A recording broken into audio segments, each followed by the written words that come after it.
তো hello guys, আজকের ভিডিওতে আমরা মানে নাউন আইডেন্টিফিকেশনের কিছু ট্রিক দেখব। কিছু বলতে তেমন বেশি না, মাত্র 4টা ট্রিক দেখব।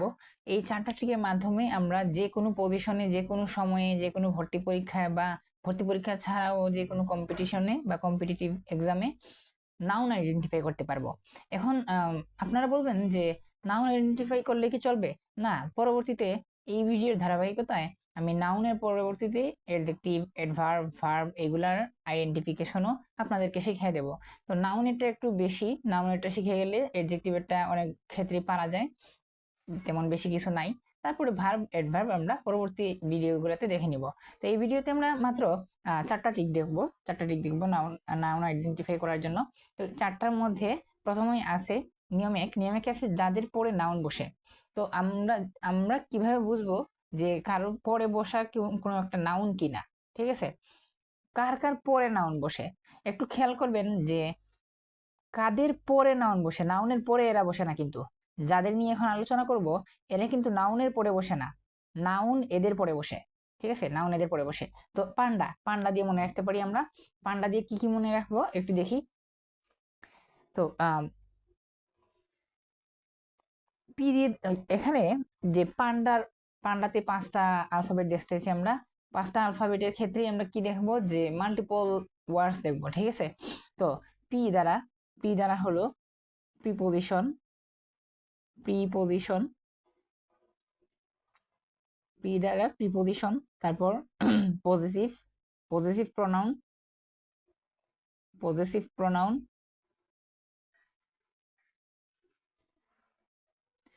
এ দ্বারা দুইটা, যেহেতু দুইটা এ এখানে আছে, এ দ্বারা দুইটা আছে।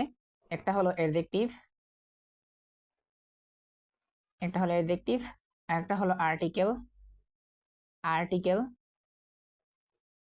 তারপর এই যে পি, পি দ্বারা দুইটা দেখলাম, এ দিয়ে দুইটা দেখলাম। তারপর এন, এন দিয়ে কি, এন দিয়ে দুইটা জিনিস দেখবো। এন দিয়ে কি কি দেখবো, একটা হলো নাম্বার, নাম্বার, আর একটা হলো নো। এখানে খেয়াল করার বিষয় হলো নো এর পরে নাউন বসে, নো এর পরে নাউন বসে, কিন্তু নট এর পরে নাউন বসে না, নট এর পরে না। ঠিক আছে, নো এর পরে নাউন বসে, নট এর পরে না। তারপরে একটা জিনিস বাকি আছে ডি, ডি হলো ডিটারমিনার। ঠিক আছে, ডিটারমিনারের পরে, ডিটারমিনারের পরে নাউন বসে, ডিটারমিনারের পরে নাউন বসে। তো এখন নিয়ম 2, নিয়ম 2 কি? নিয়ম 2 হলো যে আইডেন্টিফিকেশন সাইন্স, মানে আহ যে ওয়ার্ড দেখবা ওয়ার্ডের পেছনে একটা করে ইউনিক সাফিক্স থাকবে। ওই সাফিক্সটা দেখেই তুমি চিনতে পারবা যে ওইটা নাউন। ঠিক আছে, ওয়ার্ডের পেছনে একটা সাফিক্স থাকবে। ইউনিক কেন বললাম, কারণ ওই সাফিক্স গুলা, যে সাফিক্স গুলার কথা এখন বলবো, ওইগুলা শুধু এবং শুধুমাত্র নাউনের ক্ষেত্রে ব্যবহার করা হয়, অ্যাডজেক্টিভ, অ্যাডভার্ব, ভার্ব এগুলোর ক্ষেত্রে ব্যবহার করা হয় না। ঠিক আছে, আচ্ছা তাহলে দেখা যাক। এখানে একটা, প্রথমত একটা ছন্দ দিয়ে মনে রাখবো, তারপরে কিছু জিনিস আমরা কমন সেন্স দিয়ে মনে রাখবো। আমরা ছোটবেলা থেকে এগুলো দেখে দেখে আসতেছি, যেগুলো কমন সেন্স দিয়ে মনে রাখবো। তো প্রথমে দেখো, প্রথম ছন্দটা হলো যে শোন শোন শোন, মেন্টাল শিপ আনছে। ঠিক আছে, যে তুমি আইসা, যে শোন শোন শোন বা শোনো শোনো শোনো বলতে পারো। ঠিক আছে, তুমি কোনো একটা জায়গায় এসে চিৎকার করে বলতেছো শোনো শোনো শোনো, মেন্টাল শিপ আনছে। মেন্টাল বলতে পাগল, পাগল। শিপ বলতে হলো যে জাহাজ, জাহাজ আনছে। ঠিক আছে, একটা পাগল জাহাজ নিয়ে আসছে। ওকে, ঠিক আছে। তো আমরা কি মনে রাখতে পারি এগুলোর দ্বারা? দেখো, শন, এই শন দ্বারা মনে রাখতে পারো TION, শন। ঠিক আছে, আর এইটা দ্বারা মনে রাখতে পারো SION, আর এইটা দ্বারা মনে রাখতে পারো SSION, মানে 3টা শন। মেন্টাল, মেন্টাল দ্বারা মনে রাখবা মেন্ট। ঠিক আছে, মেন্টাল দ্বারা মনে রাখবা মেন্ট। শিপ দ্বারা মনে রাখবা SHIP। আচ্ছা, এখানে শিপ বলতে আবার এইটাও পাইবো না। ঠিক আছে, এটা পাইবো না, জাহাজ কিন্তু এইটা, জাহাজ বানানে এটা আছে। এটা আবার ভেড়া। ঠিক আছে, এটা হলো ভেড়া। আচ্ছা, আনছে, আবার এটা তো কোনো সাফিক্সও নাই, এটা কোনো সাফিক্স নাই, সাফিক্স তো এটা। ঠিক আছে, ধরো আমাদের যে কোর্সটা আছে, আমাদের যে কোর্স গুলো আসে মেন্টরশিপ। ঠিক আছে, মেন্টরশিপ, এই যে শিপ পেছনে থাকে ওইটা একটা সাফিক্স। ওকে, আনসে, আনসে দ্বারা কি হবে? আনসে দ্বারা ANCE, তারপর একটা হলো ENCE। ঠিক আছে, এই ছন্দ দ্বারা মূলত তুমি কয়টা মনে রাখতে পারলা? 1টা 2টা 3টা 4টা 5টা 6টা 7টা। ঠিক আছে, এরপরে এখন আমরা কিছু কমন সেন্স দিয়ে জিনিস মনে রাখবো। দেখো, এই যে তোমরা এখন দেখতে পাচ্ছ নেস, নেস ডম হুড, এগুলো কিন্তু ছোটবেলা থেকেই জানো যে এগুলা কোনো ওয়ার্ডের পেছনে থাকলে ওই ওয়ার্ডটা হলো নাউন। ঠিক আছে, তো এগুলোর সাথে আরো কিছু জিনিস আছে যেগুলো মনে রাখতে হবে নেস ডম হুডের সাথে। এগুলো আমরা একটু মিলে মিলে মনে রাখবো। কিরকম? এই যে একটা আছে আইএসএম, ঠিক আছে, আইএসএম এর সাথে আরেকটা আছে আইএসটি। এই দুইটা থাকলে, শব্দ শেষে থাকলেও তুমি নাউন ভাববা। ঠিক আছে, তারপরে আর কি আছে? আর আছে হলো যে এর অর এইগুলা থাকলেও তুমি নাউন ভাববা। তারপরে এন্ড এন্ড দেখলেও নাউন বলবা। তারপর আর দুইটা জিনিস আছে, এই দুইটা দেখলেই জাস্ট আর নাউন বলবা, যে double E R I A N. ঠিক আছে, এগুলো একটা মনে রাখা মানে ঝামেলা হয়ে যেতেছে, কারোর সাথে মিলতেছে না, দুইটা আলাদা জিনিস। ঠিক আছে, এই এই দেখো এটা একটা মিল আছে আইএসএম আইএসটি। এটা হলো এর অর, একটা হলো এন্ড এন্ড। ঠিক আছে, আর এই দুটো কিভাবে মনে রাখবা? এক্সাম্পল দিয়ে মনে রাখতে পারো। যেমন এটা কি দিয়ে মনে রাখতে পারো? ইন্ডিয়ান। ঠিক আছে, ইন্ডিয়ান। তারপর এটা কি দিয়ে মনে রাখতে পারো? এমপ্লয়ি। ঠিক আছে, এমপ্লয়ি, এই যে শেষের দিকে ই আছে। এগুলো একটু এক্সাম্পল দিয়ে এইটা মনে রাখবা। ঠিক আছে, এই দুইটা একটু এক্সাম্পল দিয়ে মনে রাখবা। আর এই যে আইএসএম আইএসটি, এর অর এন্ড এন্ড, এইগুলা মানে মিলে মিলে পড়বা 6টা জিনিস। আর এই তিনটা তো কমন সেন্স, তিনটা কোন শব্দের পেছনে দেখলে আমরা ছোটবেলা থেকে জানি এই তিনটা যদি কোনো শব্দের পেছনে থাকে ওইটা হলো নাউন। আর এইগুলা ছন্দ দিয়ে মনে রাখবা। তো কয়টা শেখা হলো? মূলত এই যে এক, এখানে 7টা আছে, 8টা 9টা 10টা 11টা 12টা 13 14 15 16 17 18। তো এই 18টা সাফিক্স, সাফিক্স যদি তুমি জানো, এইগুলা যদি কোনো শব্দের পেছনে থাকে তাহলে ওইটা হলো নাউন। তো নাউন আইডেন্টিফাই করার দ্বিতীয় নিয়মটা আমরা দেখে ফেললাম। এখন আমরা যাব পরবর্তী নিয়মে, নিয়ম 3-এ। তো নিয়ম 3 হইতেছে যা যা হিসেবে নাউন বসে। মানে আগে দেখলাম যার যার পেছনে নাউন বসে, এখন দেখবো নাউন কি কি হিসেবে বসতে পারে। ঠিক আছে, কি কি হিসেবে নাউন বসতে পারে। তো এই যে কি কি হিসেবে বসতে পারে দেখতে গেলে আমরা দেখি গ্যাপস, গ্যাপস দিয়ে মনে রাখতে পারি। এই গ্যাপস দ্বারা যেই ওয়ার্ড গুলা হয় ওইগুলোর পেছনে নাউন বসতে পারে। ঠিক আছে, তো পেছনে বা ওইগুলা হিসেবে, পেছনে কি বলি, যাদের পেছনে নাউন বসতে পারে ওইটা নিয়ম 1-এ দেখে এসেছি। ঠিক আছে, এখন দেখবো যে কি কি হিসেবে নাউন বসতে পারে। জি দ্বারা, জি দ্বারা মনে রাখতে পারো জিরান্ড, জিরান্ড হিসেবে নাউন বসতে পারে। ঠিক আছে, তারপরে এ, এ দ্বারা মনে রাখতে পারা হলো যে এ পজিশন, এ পজিশন, এ পজিশন বা এপোস্ট্রফি এস, এপোস্ট্রফি এস যদি কারোর সাথে থাকে তাহলে ওইটাকে নাউন তুমি মনে করবা। ঠিক আছে, ওইটাও নাউন হবে এপোস্ট্রফি এস। ঠিক আছে, তো জিরান্ড, এপোজিশন, এপোস্ট্রফি এস, এ দ্বারা দুইটা। ঠিক আছে, এ দ্বারা দুইটা। পি দ্বারা, পি দ্বারা হলো যে পজিশন, পজিশনটা একটু দেখতে হবে, পজিশনটা কি। আচ্ছা আমি এ পজিশন আর পজিশনটা বলে দিতেছি, ওয়েট। আচ্ছা, তো এস দ্বারা হলো, এস দ্বারা দুইটা জিনিস, একটা হলো যে সাফিক্স দেখতে হবে, সাফিক্স, এটা তো আগে বলে আসছি যে সাফিক্স দেখতে দেখতে হবে।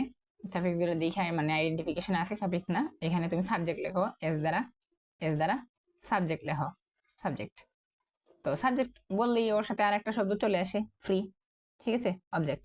তো এই যে জিরান্ড হিসেবে নাউন ব্যবহৃত হইতে পারে, এপোজিশন হিসেবে বসতে পারে নাউন, তারপর এপোস্ট্রফি এস হিসেবে নাউন থাকতে পারে, মানে কোনো একটা ওয়ার্ডের শেষে এপোস্ট্রফি যে এরকম এস থাকতে পারে। তো এই সব ওই ফুল শব্দটা হবে কি একটা নাউন। তারপর পজিশন বেঁধে, এখন তোমার একটা ওয়ার্ড দেখা, একটা ওয়ার্ড দেখে তোমার মনে হইতে পারে যে ওইটা অ্যাডজেক্টিভ। ঠিক আছে, তারপর অ্যাডভার্ব, ভার্ব, এগুলো মনে হইতে পারে, কিন্তু ওই যে সেন্টেন্সের স্ট্রাকচার অনুযায়ী ওয়ার্ডটা ঠিক কোন পজিশনে বসছে, আসলে যে কি বুঝাইতে বসছে ওইটা দেখা মাঝে মধ্যে দেখবা যে অ্যাডজেক্টিভটাও নাউন হিসেবে কাজ করতেছে, অ্যাডভার্বও নাউন হিসেবে কাজ করতে পারে, তারপর কি ভার্বও নাউন হিসেবে কাজ করতে পারে। ঠিক আছে, তো ভার্ব কখন নাউন হিসেবে কাজ করে? যখন কোনো ভার্বের সাথে আইএনজি যুক্ত হয় বা জিরান্ড হিসেবে থাকে আর কি। ঠিক আছে, ভার্ব যখন, ভার্ব কখন নাউন হিসেবে কাজ করে? যখন ভার্বের সাথে আইএনজি যুক্ত হয়ে সেটা সেন্টেন্সের শুরুতে বসে। এপোজিশন কি? এপোজিশন হলো যে দুইটা কমার মাঝে, এই যে দুইটা কমার মাঝে যা বসে তাহলে এপোজিশন। যেমন তুমি একটা সেন্টেন্স যদি বলো যে মিস্টার করিম, মিস্টার করিম, তারপর কমা দিয়া লেখলা a doctor, Mr Karim a doctor. ঠিক আছে, এ ডক্টর লিভস দেয়ার। ঠিক আছে, Mr Karim a doctor lives there. মানে এই যে দুইটা কমার মাঝে যে জিনিসটা বসে, দুইটা কমার মাঝে যে জিনিসটা বসে ওইটা হলো কি অ্যাপোজিশন। মানে এটা কারো সম্পর্কে বলা, কারো সম্পর্কে অতিরিক্ত বলা। এই অ্যাপোজিশন বললে অ্যাপোজিশনটাও কি, এই যে ডক্টরটা এখানে নাউন, অ্যাপোজিশনটাও এখানে নাউন হিসেবে কাজ করে। আর পজিশনের জিনিসটা তো বললামই যে মাঝে মধ্যে অ্যাডজেক্টিভও দেখতে লাগবে তোমার অ্যাডজেক্টিভ। তুমি যদি জাস্ট ওয়ার্ডটাকে খেয়াল করো তাহলে তোমার লাগবে এটা অ্যাডজেক্টিভ, কিন্তু তুমি ফুল সেন্টেন্সটা যদি দেখো তখন সেন্টেন্সের বিন্যাস অনুযায়ী বা ওরিয়েন্টেশন অনুযায়ী তখন দেখবা যে ওইটা নাউন হিসেবে কাজ করতেছে। আর কি হিসেবে নাউন থাকতে পারে? নাউন সাবজেক্ট অবজেক্ট হিসেবে থাকতে পারে। মানে প্রত্যেকটা সাবজেক্ট এবং অবজেক্ট নাউন হিসেবে কাজ করে। কখন নয়? ইম্পারেটিভ সেন্টেন্সে। ইম্পারেটিভ সেন্টেন্স কিন্তু শুরু হয় লেট দ্বারা বা কোনো ভার্ব দ্বারা। তখন আবার তুমি ওই ভার্বটারে এবার বইলা বসো না যে এটা শুরুতে আছে, এটা সাবজেক্ট, ঠিক আছে, সাবজেক্ট ওইটা নাউন, এটা আবার বললো না। ইম্পারেটিভ সেন্টেন্সে শুরুতে ভার্ব থাকে। আচ্ছা, নিয়ম 3 শেষ। দেখলা যে কি কি হিসেবে নাউন বসতে পারে। তো এইগুলা দেখবা যে জিরান দেখো ডিরেক্ট বলে দিবা নাউন। তারপর যখন দেখবা এ পজিশন দুইটা কমার মাঝে কিছু বসছে তখন বলে দিবা নাউন। অ্যাপোস্ট্রফি এস কারোর সাথে থাকলে বলে দিবা ওইটা নাউন। তারপর পজিশন অনুযায়ী এটার জন্য আরো একটু পড়াশোনা করতে পারো, ঠিক আছে। তারপর সাবজেক্ট অবজেক্ট দেখলেই বলে দিবা ওইগুলা কি নাউন। আচ্ছা, এখন আসো কোয়েশ্চেন করে। কোয়েশ্চেন করে বলতে কি কি দ্বারা কোয়েশ্চেন, যেমন আমাদের কোয়েশ্চেন তো আমরা কি দ্বারা করতে পারি? অক্সিলারি ভার্ব দ্বারা করতে পারি। অক্সিলারি অক্সিলারি ভার্ব দ্বারা করতে পারি। তারপর কি করতে পারি? রিলেটিভ প্রোনাউন দ্বারা করতে পারি। রিলেটিভ প্রোনাউন দ্বারা করতে পারি, ঠিক আছে। তো রিলেটিভ প্রোনাউন তো অনেক কিছু আছে, ঠিক আছে। রিলেটিভ প্রোনাউন তো অনেক কিছু আছে। কোন দুইটা রিলেটিভ প্রোনাউন দ্বারা কোয়েশ্চেন করলে আমরা নাউন বুঝতে পারবো? মানে যদি কোনো অ্যাসার্টিভ সেন্টেন্সকে কোন দুইটা রিলেটিভ প্রোনাউন দ্বারা কোয়েশ্চেন করলে আমরা নাউন পাবো, ঠিক আছে। সেই দুইটা রিলেটিভ প্রোনাউন হলো হোয়াট হোয়াট আর হু। হোয়াট আর হু। যদি তুমি কোনো অ্যাসার্টিভ সেন্টেন্সকে হোয়াট আর হু এই দুইটা রিলেটিভ প্রোনাউন দ্বারা বা ডাব্লিউএইচ ওয়ার্ড দ্বারা কোয়েশ্চেন করে মানে অর্থমূলক একটা আনসার পাও, অর্থবোধক একটা আনসার পাও, তাহলে তোমার ওই যে ওয়ার্ডটার জায়গায় তুমি হোয়াট বা হু ইউজ করছিলা ওই ওয়ার্ডটা নাউন, ঠিক আছে।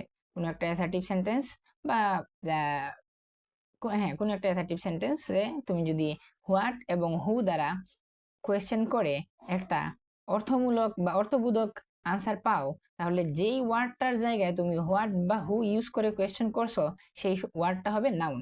আশা করি বুঝতে পারছো। এই 4টা নিয়ম দ্বারা তুমি ম্যাক্সিমাম মানে প্রায় সবগুলাই নাউন আইডেন্টিফাই করে ফেলতে পারবা। যদি নাউন আইডেন্টিফাইটা বুঝে ফেলো, পরবর্তী ভিডিওতে আমরা পরবর্তী পার্টস অফ স্পিচ আইডেন্টিফিকেশন গুলো দেখবো। ভিডিওটা ভালো লাগলে অবশ্যই শেয়ার করে দিবা।